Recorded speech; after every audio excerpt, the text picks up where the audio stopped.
Hey guys, me again, Nick. Okay, I'll get this out of the way. I am so, so sorry for all the delays in the Haunted Mansion show. I'm even busy during the summer. It's just nuts. Um, but here's a special announcement to make up for it. The show is coming back. Uh, but the twist is that it's going to be his first Halloween spooktacular. And that he's going to be in different places in around where I am, in which case it's New York. So he's going to be, I know that there are 3 places that he will be. You're going to see me as the ghost host in the New York Renaissance Fair in Warwick. Sleepy Hollow throughout the month of, well, not throughout the month of October, that'd be painful, but, you know, sometime in October, and, finally, Comic-Con this year. He's going to be in Comic-Con, so yeah, be on the lookout for that. With that said, I have another really big announcement that I want to just give out to you guys. I'm so excited to do this. First of all, have you seen The Tragic Kingdom yet? No? Okay, there it is. For those of you who've seen it, and you've liked it, first of all, thank you. Second of all, I'm doing a series of videos in the same style.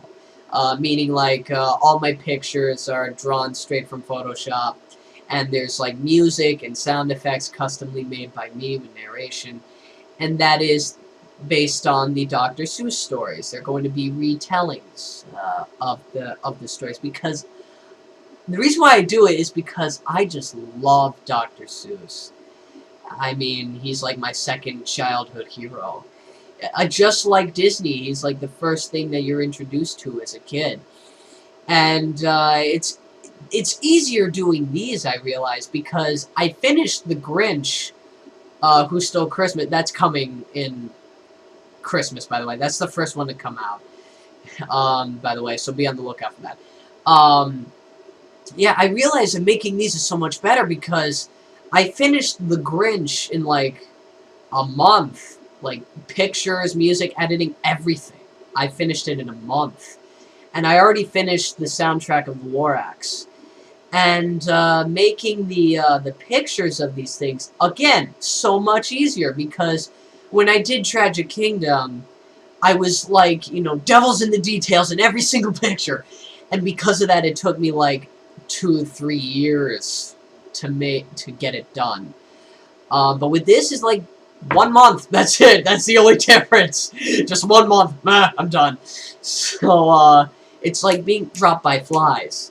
It's so great. Now, so yeah, be on the lookout for those starting the holiday season with the Grinch.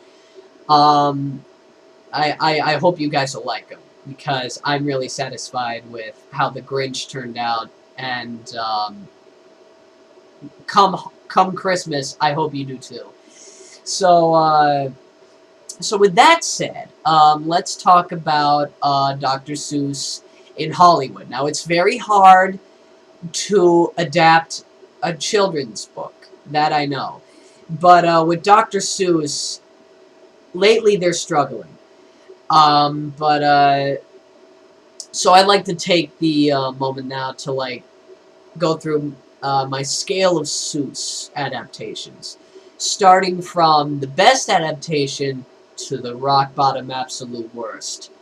In my opinion, anyway. If you like the ones that I say are bad, if you like those movies, it's fine. It's cool. Like, I'm not forcing you to hate these movies. It's just that, you know, there are some problems attached to them, and you got to address that too. So, and they're not perfect movies. So, but yeah, in your opinion, if you like these movies, fantastic, because half of the list, I like them too. And if you don't, again, pretty cool. Like, long intro. Let's just get right down to it. Okay. So, starting from the top to rock bottom. Very top, again, there's no build-up. It's a cartoon of How the Grinch Stole Christmas. I mean, it's a cartoon that everybody loves, even if you don't like Christmas. That's why you can even identify it in that case, because everybody hates Christmas a little bit. Hell, I do. I hate Christmas just a little bit because of all the stress. But it's corny, I know, but enough about me. But yeah, like it's a cartoon that I watch more than once every Christmas season. More so than any other Christmas TV special. And I grew up with The Grinch most of all. So, I mean, I love Christmas TV specials, but this one I just adore. I love How the Grinch Stole Christmas as a cartoon. It's just one of those rare, flawless animated masterpieces that nowadays you just cannot find. Excepting Disney. You know, most of Disney. Because if you didn't tell, I love Disney. But, I digress. So, yeah, I mean, this cartoon is just a gem. I love the animation. I love the music. I love Boris Karloff's narration throughout the Grinch, where you know he can, when he talks about the Grinch, he sounds very sinister because he was in Frankenstein. He was Frankenstein once, and now he describes the Grinch in this sinister way, and then when he gets to the sincere parts, you know, his hearts grow 3 sizes that day. It's just great. I love it. I love the narration. I love the music, animation from Chuck Jones, who did Looney Tunes. Love it. Absolutely love it. It's just great. I just love... there's a tradition that I do every holiday season where I could be in a room with, in a Christmas party. Whenever the cartoon or the Jim Carrey movie, which I'll get to in a bit, soon. Whenever it's either one of those, I act out as the Grinch. It's right next to that, like an animation comparison. You know, like, which is also found on my channel. Just like that, you know, like, it's a tradition of mine. It's like my impulse as an actor, to go up there and act out as the Grinch. Because I did it as a kid, and I still do it now, and I'm proud of it. I'm proud to be a Grinch. I might put that up on YouTube someday, actually. I might. Yeah, you might find that randomly. But, yeah, so yeah, on the very top, can't deny How the Grinch Stole Christmas, the cartoon, up on the top. Like, very tippy top. Of Mount Crumpet. Okay, I'll stop. So that takes the #1 spot. Takes the cake. #2 is the rest of the Dr. Seuss cartoons. The Sneetches and the Zacks and the Green Eggs and Ham, the Lorax, Cat in the Hat.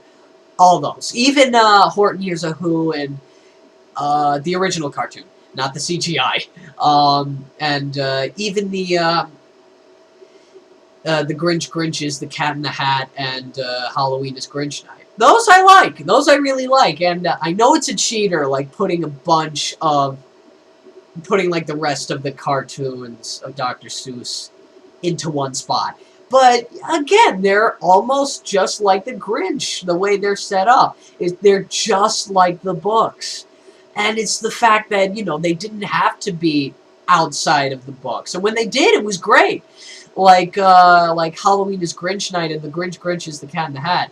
You know, that was by popular demand. Like, they wanted to expand on the worlds of, you know, the characters that everybody knows. And it always was the Grinch for some reason. I don't know why. But yeah, like, it was great, you know. And I still love those cartoons. You know, like, you know, who wouldn't? They're almost as popular as the books themselves. So, and I I will say, though, the cartoons in the group, in the bunch, that I really enjoy in the number 2 spot is, there are two, the Lorax and the Butter Battle Book. Why, you ask? Well, because of their cliffhanger endings.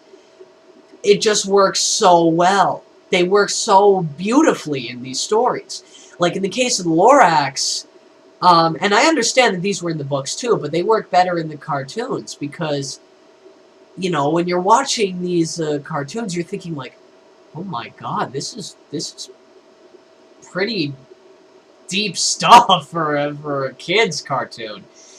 And that, again, that's what makes it so well, because it was deep and because it was dark. Because one was based on, like, you know, there's more important things than just stuff, the Lorax. And the other, the Butter Battle Book, was symbolizing World War II and the harsh times that happened during the reign of Adolf Hitler. And the fact that we kept on biggering and biggering and biggering and biggering our supplies, you know, to get the enemy away. You know, despite the fact that we didn't even want to be in business with them. And it ends up in the atomic bomb. And let's compare these cliffhanger notes. I mean, they're the same, but let's compare how well these work. The Lorax is like, you know, the one slur gives the last truffula seed to the kid that's listening to him telling the story. He depends on this kid because this could be the birth of a new, okay? Like, this is like, he's depending on this one child to save the planet. And it's just big. And you don't know if he's going to or not. It's like, is he going to plant the seed? Is he going to? And they never tell you. And I think that's great. I think that works so well. And same with Butter Battle Book. It ends with, you know, both sides having the atomic bomb. You know, at the very top of the weapons scale in World War II, they have, this is it, the atomic bomb. The one that's going to drive everybody away. And now they're confronting, and they both have an atomic bomb. And, you know, the way it's like, who's going to drop it first? And it just ends there. Again, it gives you that question mark style ending. That's just like, it's kind of like M. Night Shyamalan, like, when it was good. Like, Dr. Seuss was the, like, I don't know, but, weird to say, I know. But yeah, because of those, well, not because of those, but, yeah, these cartoons share the number 2 spot. With that said, now we progress into the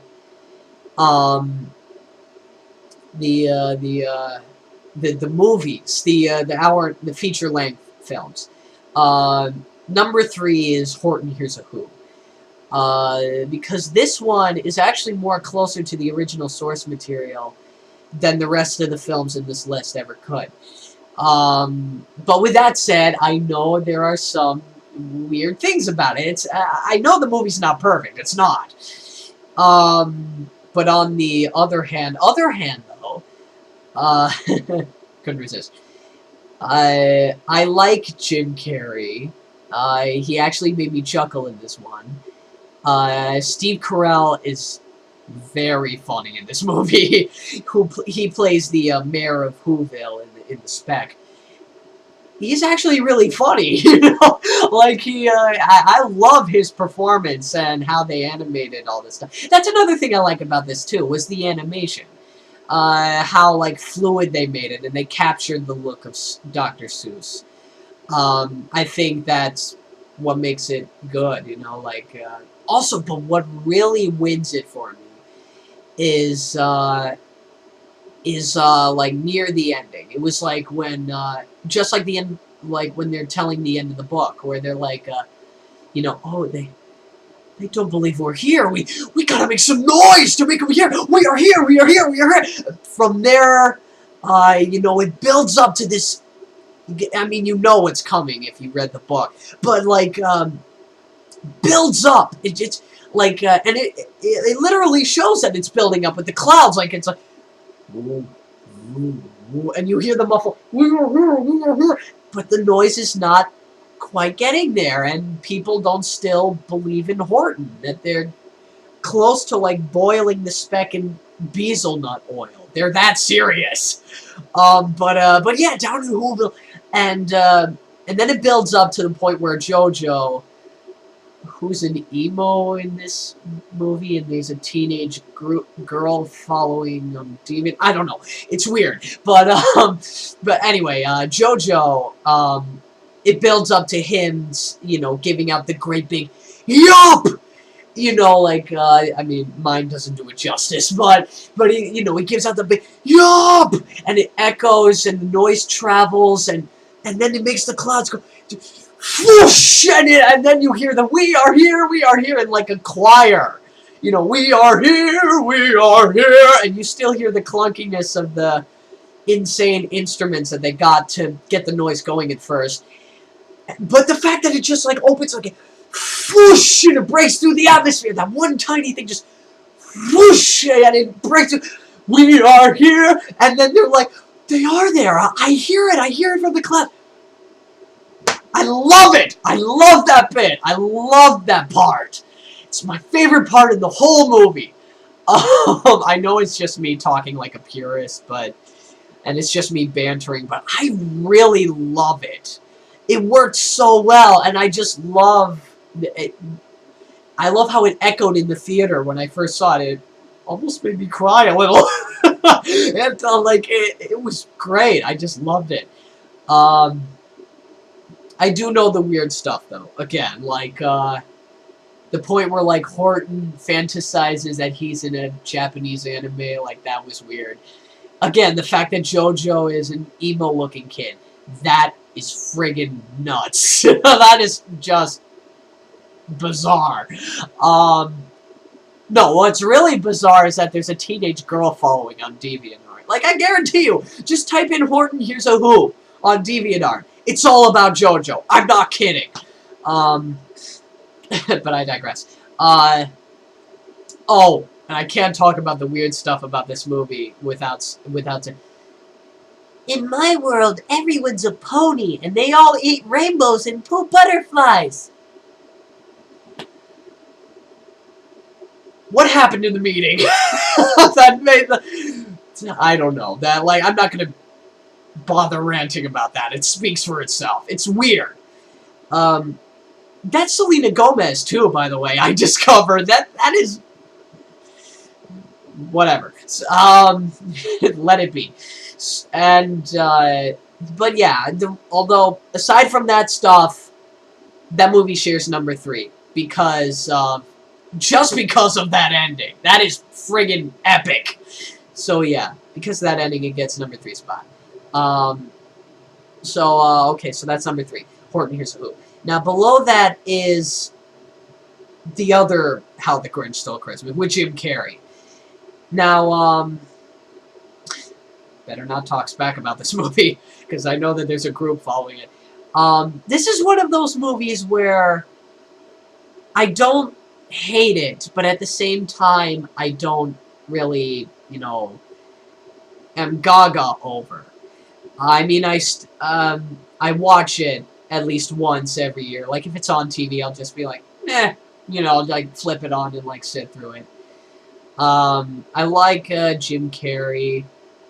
I like how this movie, even though it was the first one to start the trend that pop culture references in Dr. Seuss world, and people will laugh and think it's funny. Like, I know it's the first one to do it, but you can also keep in mind that, like, throughout the second half of the movie on, where it gets back on the book, they at least knew what they were doing. You know, like, you know, like, again, that one I also act out sometimes, you know, like I said earlier, whether if it was the cartoon or the Grinch one, I always act out as the Grinch, you know, either one, but, you know, like, I know it's a completely different, but, you know, but yeah, they still knew what they were doing, you know, halfway through, and I did see the Nostalgia Critic review of The Grinch, and I do see the problems with the movie. Like, such things as certain pop culture references, I can't think of one on the top of my head, but yeah, the pop culture references, it was weird. The number one thing I hate about this film is, the fact that the Grinch has a love interest. It's like, what's the point of that? Like, who decided to put that there? It's like, did Michael Bay direct this? Like, what the hell? And, what else? The fact that the Who's were commercialized, it was okay. Again, it's one of those things where I'm like, I don't know. I'm split on this movie, is what it is. It's like a guilty pleasure of mine, but at the same time, I see the problems with it. But I still watch it at least once every year. So, not as much as the cartoon, but you already heard me banter about that. So, but yeah, so that shares the number 4 spot. So, that's why it's there.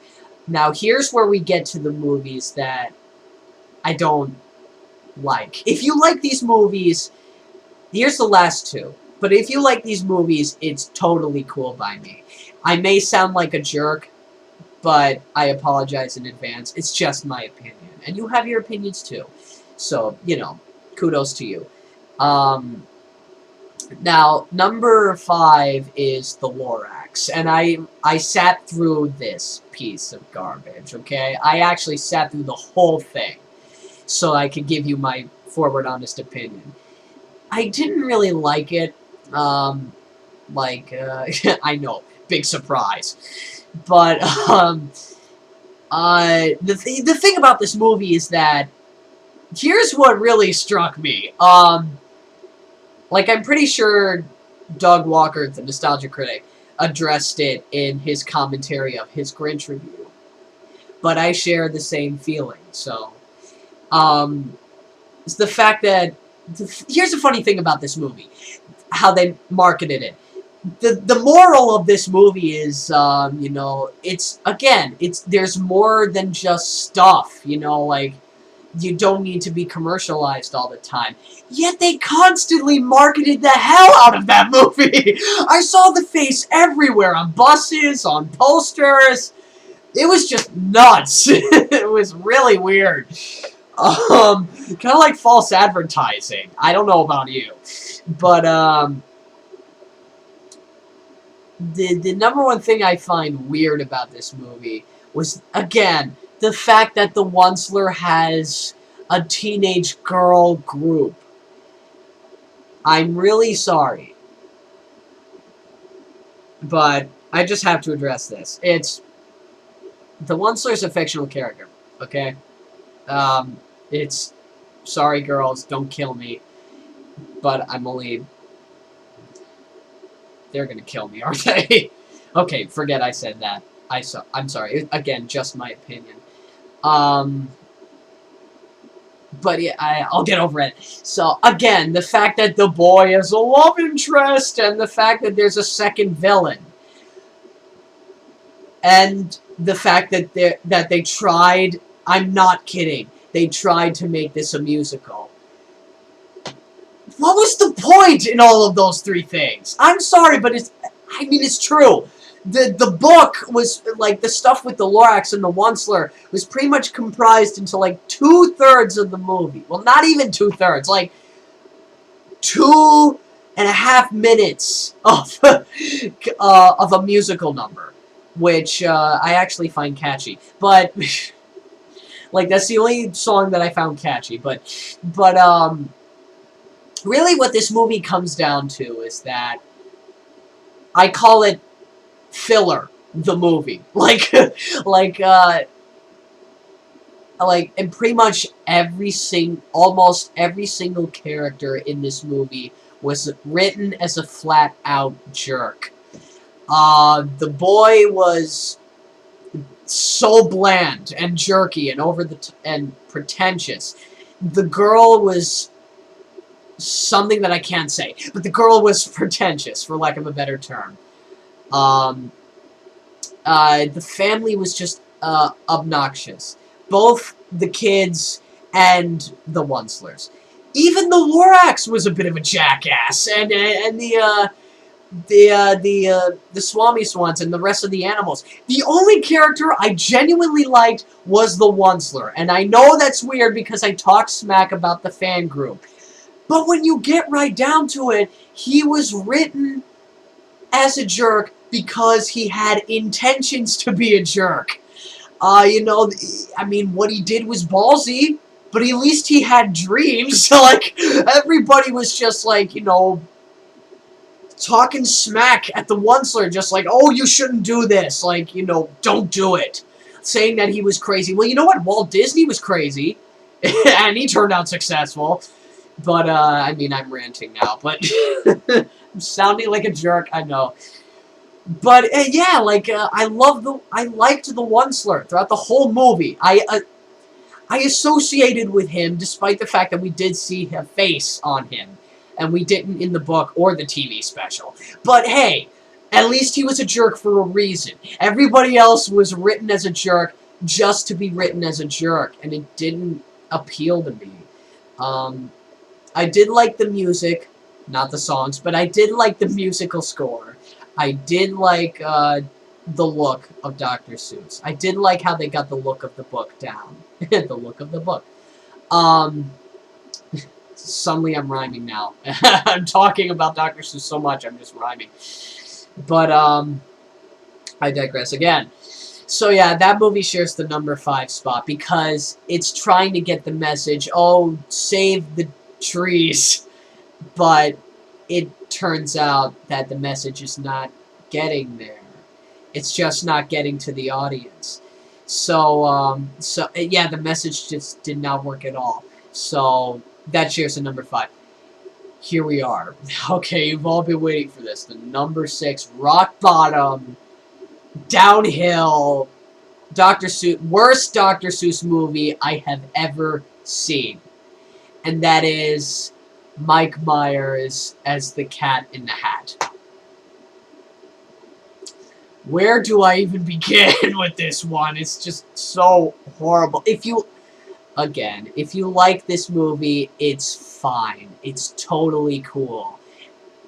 You still have to be aware, though, that it's not a perfect movie. Because I've come across so many people, and I told them that I didn't really like this movie. And they like it. Apparently people like it. I mean, it's whatever. But, again, everything is just so wrong about this movie. The casting was horrible. The actors themselves were terrible. The cinematography was god-awful. The script was puke. The characters written out were just so annoying. This movie was annoying. Everything about this movie, visually, though, it's... You know what? No, even that was done wrong. Like, everything was done wrong with this movie. Because this is the second Dr. Seuss movie to come out. Right after How the Grinch Stole Christmas with Jim Carrey. And, it just doesn't work.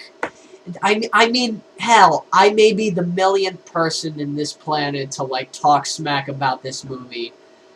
But hey, you just can't deny it. This movie that's the reason why it hits rock bottom. Because this movie is just so annoying. That's really what it comes down to. It's annoying. It's like, I will say this, though. There is one joke that I giggle at. Okay, it's the one where, like, Conrad, is, like, starts to mess around with the crate. It's, like, right after Thing 1 and Thing 2 are introduced. But it's, like, he looks at the crate, and, he opens it a little bit, and the Cat in the Hat is like, you know, you shouldn't open that. You know, don't open it. And he's like, you know, why? And he's like, well, it's kind of like a transporter between your world and my world. And Conrad just looks at it, and he's like, but it says made in the Philippines. And there's like a little thing that says made in the Philippines. That was actually kind of funny. That it makes me giggle just at least once. But then it gets ruined when a split second later when the cat's like, yes, but not this Philippines. Answer me this. What the hell does that supposed to mean? Does that mean that, is there a Philippines in the Dr. Seuss world? Is there a Philippines in Planet X? I don't know. Like, it's just weird. Like, this movie is just so annoying, and it's just so noisy. And they're afraid that if... What this movie is that it's afraid that if it doesn't stop with all these pop culture references and bad jokes, it's going to lose the audience's attention. That is such a lie. You need to have references to the book, which are very few. And you need to have watered down stuff. You need to simmer down a little bit. Because, like, it's just... It's like an hour and a half of somebody waving keys in a baby's face. Would you like to see this for an hour and a half? Yeah, I didn't think so. Like, I don't know. It's just... I mean... Usually, if it's a movie where it's mostly hated upon, and, like, I would just be like, well, if there's people like it, if there's people who like it, that's totally fine. But this one is just like, okay, I'm mad. Like, I remember, I'll admit something to you. I saw it a few times when it came out on VHS. Yeah, I'm that old. And I thought it was cool. But that was because I did not comprehend the difference between a good movie and a bad movie. And a few months ago, I was in memory lane. I was like, you know what, I'm gonna pop it in there and like get some memories back. First 5 minutes of the movie, I'm running around the house like the screen is on fire. It was hard to tell whether it was or not. But I'm sounding like a jerk. I'm sorry, guys, but it's just how I feel about, as a person, you know, how I feel about this movie. And I really don't like it. I really don't like this movie at all. It's like one of the worst, probably the worst children's movie I've ever seen. I know that's saying a lot, given with the movies coming out nowadays. I dare them to make a movie that's worse than Cat in the Hat. But, like, that'll be the day. But, I mean, aside from that, so yeah, so many things wrong with the movie, and that's why it deserves to be rock bottom on my scale of Seuss. So, so that's my talk of, Dr. Seuss, and, I don't know, just thought I'd let you guys know that. And, also some updates will be going on throughout, you know, throughout the course of, the next many months ahead, here on YouTube. So, the Haunted Mansion show will, hopefully once the Halloween Spooktacular is over, it'll get going up again. Dr. Seuss video series will be up first at the holiday season, and then just popping up random times throughout the year. So, look forward to those. And, guess that's it. So, okay, so, I'll be working away, so I'll see y'all laters.